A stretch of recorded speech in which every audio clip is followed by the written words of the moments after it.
क्योंकि बड़े हैं तो बहुत सारी चीज़ें हम इनसे सीखते भी हैं। साथियों, ज़मीन की जो बात है वो पिछले 3 साल से हम लड़ रहे हैं, पहली बार नहीं लड़ रहे हैं। और जो भी हमारे भाई, हमारे बहन, जो भी लोग अगर सोशल मीडिया से जुड़े होंगे या यूट्यूब चैनल देखते होंगे, हमारा यूट्यूब चैनल भी है सीमा गौतम के नाम से, तो अगर आप सोशल मीडिया से जुड़े होंगे तो हमारे आंदोलन को आप देख रहे होंगे कि हम 3 साल से लड़ रहे हैं।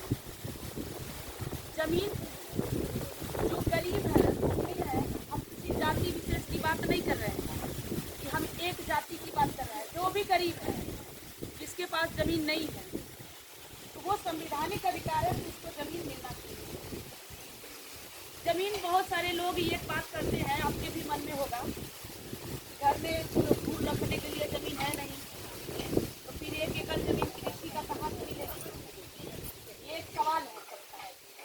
तो मैं आप लोगों को बता दूं कि तेलंगाना एक सरकार है, तेलंगाना एक राज्य है और आंध्र प्रदेश भी राज्य है। तो भारत का एक राज्य है, जैसे उत्तर प्रदेश है, तेलंगाना हो गया, छत्तीसगढ़ हो गया, उड़ीसा हो गया, बिहार हो गया, झारखंड हो गया, ये सब अलग अलग राज्य हैं। और राज्यों को मिला करके, जैसे एक एक आदमी मिला करके एक परिवार बनता है, वैसे अलग अलग राज्यों को मिला करके एक देश बनता है। तो ये भारत में इतने राज्य हैं, उसी में तेलंगाना भी है और आपका उत्तर प्रदेश भी है। तो कोई कानून बनेगा तो सारे राज्य में बनेगा, एक राज्य के लिए नहीं बनेगा। लेकिन वही कानून को लेकर के मैं आप लोगों को बीच में आई हूँ कि तेलंगाना सरकार ने वहाँ के भूमिहीनों के गरीबों को 3-3 एकड़ जमीन दिया। अभी पिछले 3-4 साल पहले, ये भी नहीं कि 10 साल पहले था, 3-4 साल पहले उन्होंने 3-3 एकड़ जमीन दिया है। आंध्र प्रदेश ने भी जमीन दिया और तमिलनाडु ने भी जमीन दिया है। तो हमारा सरकार से ये सवाल है कि जब तेलंगाना, तमिलनाडु, आंध्र प्रदेश दे सकता है, उत्तर प्रदेश में 5 किलो राशन क्यों? भाई हम भिखारी थोड़ी हैं। 5 किलो राशन उत्तर प्रदेश में क्यों मिलेगा? आपको लग रहा होगा कि 5 किलो राशन मिल रहा, मुफ्त का मिल रहा, तो चलो ठीक है, अच्छी बात है। लेकिन ये 5 किलो राशन आपको भिखारी बना दिया। मेरी बात थोड़ी कड़वी है, लेकिन आप सभी लोगों को भिखारी बना दिया। जब कोटेदार के घर आप जाती होंगे, हो सकता है यहाँ पे कोटेदार अच्छे हो, मैं ये बात नहीं करूँगी, लेकिन जब भी आप कोटेदार के घर जाते होंगे तो कोटेदार भी समझते हैं कि हम अपने घर से दे रहे हैं, ऐसा व्यवहार करते हैं। अब यहाँ के कोटेदार अच्छे होंगे, उनकी बात नहीं करूँगी, लेकिन अक्सर कोटेदार यही है कि वो सोचते हैं कि हम अपने घर से दे रहे हैं। और वही 5 किलो राशन पर गांव के प्रधान भी सोचल है कि हम एहसान जता रहे हैं। वो भी जब चाहते तब कहते तो हम लोग वोट के पहले नहीं बड़ा राशन में काट देंगे, आप काट भी देते हैं। और वही 5 किलो राशन पे दादी, वही 5 किलो राशनवा पर गंगवा में बीजेपी के संस्था नेता घूम रहे हैं, कौनो काम के लायक नहीं रही है, लेकिन वो टोपिया गमछवा लगा के हम बीजेपी के हैं। भले बीजेपी वाले ने पूछे, लेकिन वो सब कहे ना कि देखा योगी मोदी नहीं रहते तो हम खैले भी न मर देता। तो हमें लगता है कि अभी दादाजी हैं 60-70 साल, 50 साल के, या 30 साल 40 साल, दादाजी हैं 60 साल 70 साल की उम्र हो गया, लेकिन सब लोग मिला जुला के 10 साल के हैं। 2014 के बाद में मिल रहा है राशन, तो ये सवाल ही नहीं होता कि 2014 तक मिल रहा, तो 2014 से पहले हम कैसे पैदा हुए? अब तक तो जिंदा हो नहीं सकते। अभी हम लोग 10 साल के हुए, अभी हम लोगों की उम्र 10 साल की हुई, और जैसे राशन बंद हो जाएगा हम खाने बिना मर जाएंगे। तो ये 5 किलो राशन जो है हमें भिखारी बनाया, और ये 5 किलो राशन हमारे बच्चों का शिक्षा खा गया। भाई इतने लोग आप बैठे हैं, अपने बच्चों को अच्छे विद्यालय में पढ़ा पा रहे हैं? नहीं पढ़ा पा रहे हैं।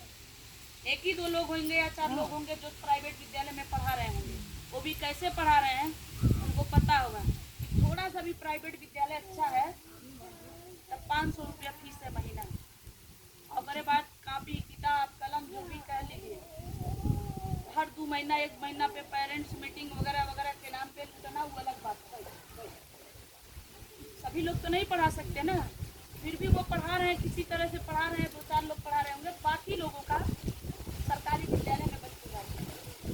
प्राइवेट विद्यालय से बेहतर, 100 गुना बेहतर अच्छा प्राइमरी मास्टर होता है, लेकिन प्राइमरी स्कूल का मास्टर पढ़ाता नहीं है। वो ये सोच के नहीं पढ़ाता कि ये सारे गरीब हैं, मजदूर के घर के बच्चे हैं, इनको पढ़ा के क्या करूँगा। ये पढ़ेंगे लिखेंगे तो आगे चल के ये शिक्षा मांगेंगे, अपनी अधिकार मांगेंगे, तो मजदूरी कौन करेगा, तो वो आराम से बैठा रहता है। तो ये लोग क्या किए, जो सरकारी विद्यालय है उसको ध्वस्त कर दिए, उसको बर्बाद कर दिए। सरकारी विद्यालय में पढ़ाई अच्छी होती है, अगर टीचर चाहे तो कोई भी प्राइवेट विद्यालय का बच्चा कोई कंपटीशन पास नहीं कर सकता, सरकारी विद्यालय के बच्चे अगर बढ़िया से पढ़ा दिया जाए तो।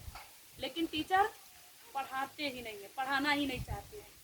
इसलिए साथियों, ये 5 किलो राशन हमारे बच्चों का शिक्षा खा गया, ये 5 किलो राशन हमारे लोगों का रोजगार खा गया, नौकरी खा गई। इस गांव में भी हमारे भाई लोग होंगे जो कोई एमए किया होगा, BA, BTech, MTech, inter, high school करके बेरोजगार घूम रहे हैं, नौकरी नहीं है। ये 5 किलो राशन वो नौकरी खा गई आपकी, ये 5 किलो राशन आपका मान सम्मान सब खा गया। 5 किलो राशन आप लेती हैं तो कोनीदार चाहे प्रधान कुछ भी कहते हैं तो आप नज़र उठा के नहीं कह सकती हैं कि नहीं हम स्वाभिमान से जी रहे हैं। क्यों? क्योंकि आप 5 किलो राशन ले रहे हैं, और 5 किलो राशन के लिए कितना जलालत झेलना पड़ता है ये आप लोगों से छुपा नहीं है, आप लोग जानते होंगे। साथियों, सवाल ये है, सरकार से हमारी एक लड़ाई है, हमारे किसी जमींदार से लड़ाई नहीं है, सरकार से लड़ाई है।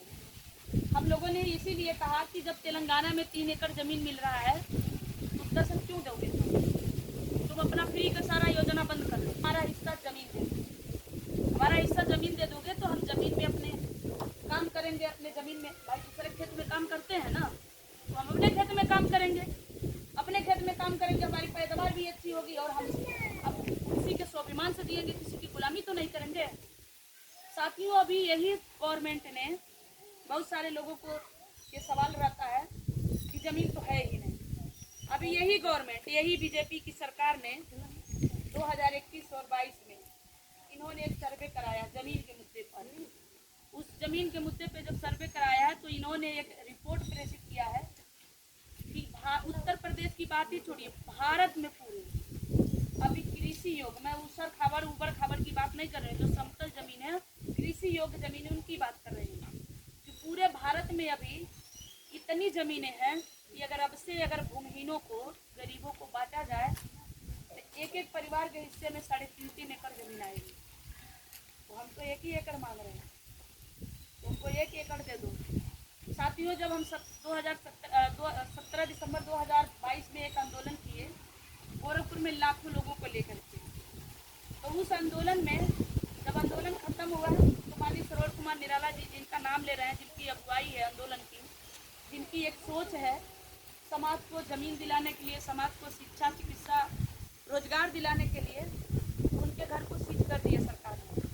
ये कह करके इतने लोगों को आप कहाँ से लाए, इतने लोग आए कहाँ से, और इतने लोगों को लाने के लिए आप पैसा कहाँ से लाए, कहाँ से लाते हैं, क्या करते हैं, अपना बैंक डिटेल दीजिए। तो बैंक डिटेल भी लेने के लिए वो 12-15 दिन लगा दिए, और तब जाकर हम लोगों को कोर्ट से जाकर अपना घर छुड़ाना पड़ा। 12-13 दिन तक घर से पूरा परिवार को निकाल दिया गया था, घर को सीज कर दिया गया। फिर भी हम लोगों ने कहा कि आंदोलन तो नहीं छोड़ेंगे।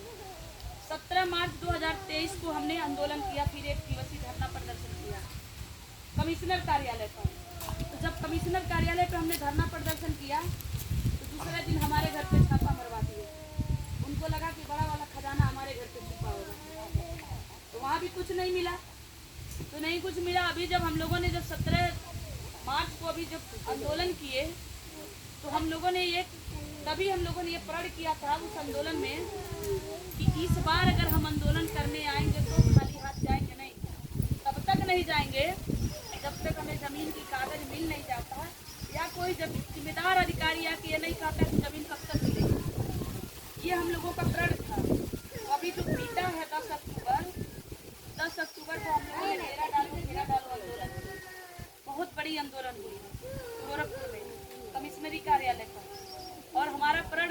जमीन मिलेगी तभी हटेंगे, नहीं तो यहीं डटे रहेंगे। हमारा आंदोलन सुबह 10 बजे से लेकर के रात के 11 बजे तक चला। अगर जो भाई लोग यूट्यूब वगैरह चलाते होंगे उनको पता होगा, सुबह से लेकर के रात तक हम लोग सोशल मीडिया पे लाइव रहे। हमारी लाखों की संख्या में हमारी माँ, बहन, भाई, साथी, सहयोगी सब वहाँ पे मौजूद रहे। 11 बजे रात को डीएम एसएसपी आए और उन्होंने कहा कि आपकी मांग जायज़ है, सरकार ने आपकी मांग मान लिया है और वो गरीबों को ज़मीन देने के लिए तैयार हो गए हैं। आप 5 लोगों की कमेटी बना के दे दीजिए और 5 लोग हम लोग रहेंगे। हम 10 लोग बैठ करके बात करेंगे सरकार से, प्लानिंग करेंगे कि कौन सी ज़मीन कहाँ से दिया जाए। तो जब वो बात कर रहे थे तो हम लोग कहे कि भाई हमारी बात मान ली गई है। तो हम लोगों ने अपनी आंदोलन 11 बजे रात के बाद समाप्त किया। और जब आंदोलन समाप्त किया तो बहुत सारे लोग जैसे बता रहे थे भाई कि कोई बड़हलगंज से था, कोई कौड़ीराम से था, कोई बांस गांव से था, कुछ लोग मतलब दूर दूर से आए थे, कोई पटना घाट से थे, कोई उधर किल्लू पार से था, कोई देवरिया से, कोई बरहज से, कोई कुशीनगर, महाराजगंज, कोई बस्ती, मतलब ऐसे जगह जगह से लोग आए थे। तो हम लोगों ने डीएम से कहा कि भाई रात में तो साधन मिलेगी नहीं, कोई बस से आया है, कोई ऑटो करके आया और उनकी साधन तो चली गई। तो हमारा तो प्रण था कि 2 दिन रुकना पड़े, 2 दिन रुकेंगे, लेकिन ज़मीनिया का कागजवा मिली या ज़मीन के लिए कोई कहेगा कि हाँ अब दे देंगे ज़मीन तब तो हम हटेंगे। तो उन्होंने कहा कोई बात नहीं, जनता को पहुँचाने का जिम्मेदारी मेरी है। तो आप देखेंगे, पता भी करिएगा कि 10 अक्टूबर को गोरखपुर के जितने भी बस हैं, सरकारी बस